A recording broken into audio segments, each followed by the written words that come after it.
I'm being indicted for you. Never forget, our enemies want to take away my freedom because I will never let them take away your freedom. Donald Trump making his third trip to Iowa this month and urging his supporters to turn out in big numbers when Republicans cast the first presidential nomination votes in 33 days.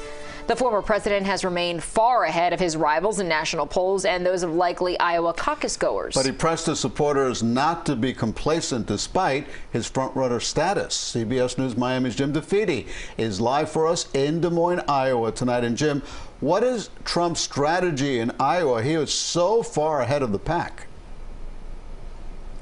You know, we were at that rally, we were at that event, and I should say it actually wasn't a rally. The technical term for it was a commit to caucus event, because as you note, yes, Donald Trump by every poll is far ahead, more than 32 points ahead of Ron DeSantis.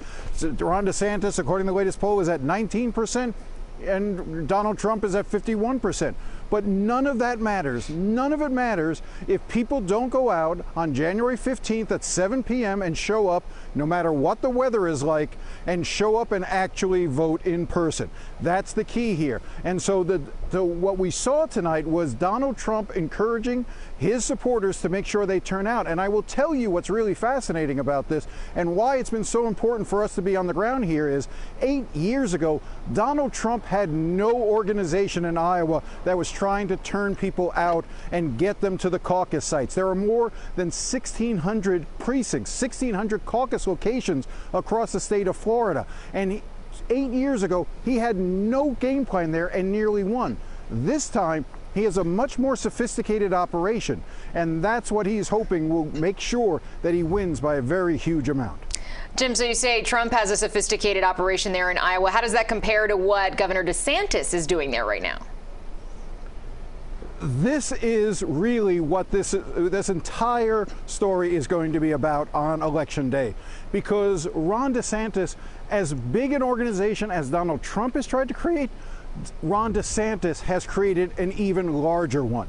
Now, I'll give you a couple of numbers here. I've been talking to some folks high up in the DeSantis campaign, and they have briefed me on exactly what their strategy is. They anticipate that they will have knocked on 1 million doors by January 15th.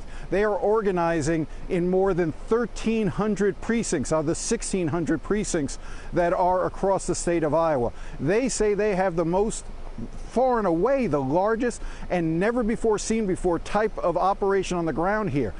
That's what it's going to come down to. Forget about the polls, as I said before. Who turns out on a chilly night in Iowa? That's going to make the decision as to who wins the Iowa primary. We have seen surprises in the past, and those who are the most committed and the most effective in turning out their supporters, that's who wins. That's why we've been on the ground here trying to gauge exactly what that support looks like. A lot at stake for Governor Ron DeSantis in Iowa. Jim, thank you very much. We'll be following your coverage tomorrow all day long here on CBS News Miami. And we hope you will join us tomorrow night for a CBS News Miami special Voters Decide. Join Jim DeFede in Iowa and me in our studio for all the news from the campaign trail. That's tomorrow at 7:30 on the CBS News Miami stream. You can find it on the CBS News app, cbsmiami.com, Pluto TV, or your favorite streaming platform.